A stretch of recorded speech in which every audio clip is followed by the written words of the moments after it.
I am calling to order this hearing.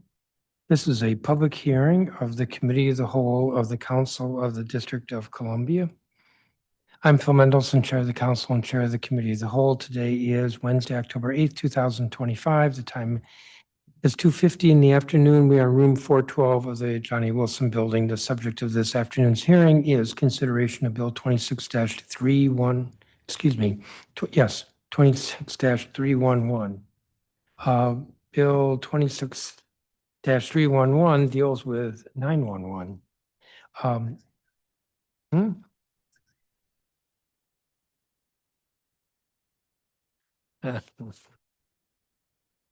Maybe I should start over. Yeah, what does that say? I'm going to start over. I'm not going to give the time we started, but the subject of today's hearing, this afternoon's hearing, is consideration of Bill 26-89, which is entitled the E911 Fund Repeal Amendment Act of 2025.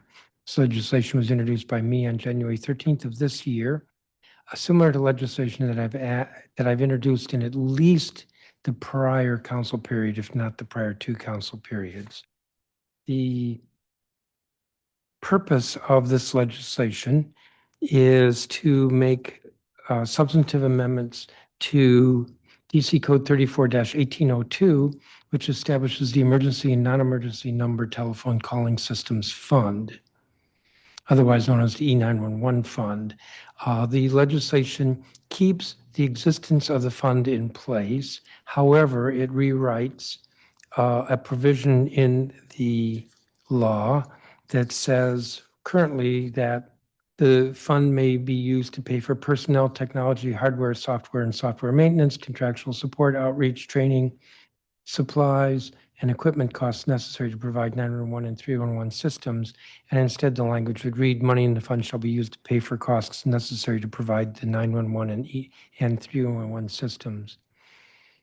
It also, the bill would repeal some restrictions on how the money may not be used. That is, specifications on how the money may not be used. And it also repeals a requirement that this fund be audited annually by the chief financial officer, which is not to say that the fund wouldn't be audited, but just that it wouldn't get a separate special audit. When originally designed, which was approximately 20 years ago, the E911 fund was established for a very specific purpose, which was to pay for technology, hardware, software maintenance to support the 911 and 311 systems. And over the years, the executive, and that would be the current executive as well as predecessors, have seen the fund as a way of freeing up dollars for general fund purposes. The purpose of the fund was amended so that it could be used for personnel costs. So the personnel costs would no longer be paid for by local funds, and then the local funds that had paid for personnel costs would now be available for all the other desires of the government.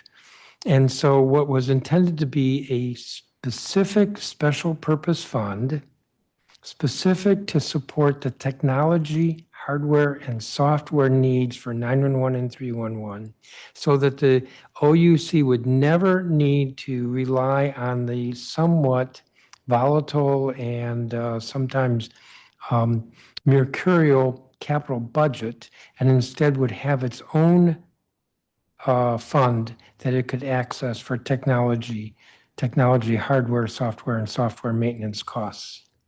But the executive, not just the executive predecessors as well, have never seen the value of that. For years, the council asked that there be a spending plan that would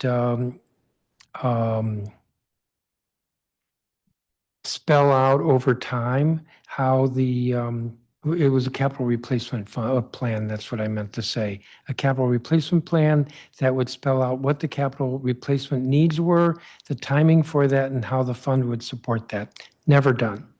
So the kind of discipline that would support the 911, 311 systems has never been there.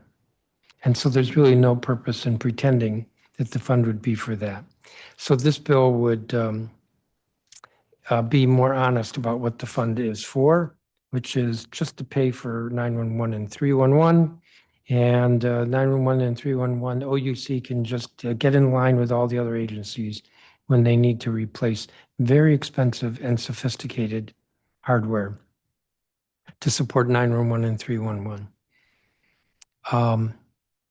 So we scheduled this hearing more than 2 weeks ago as required.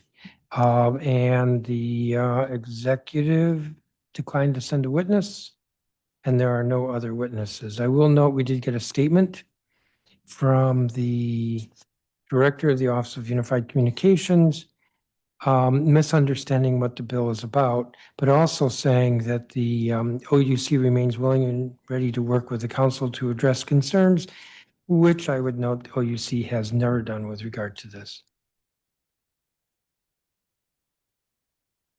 So we will proceed with marking up this bill, given the absence of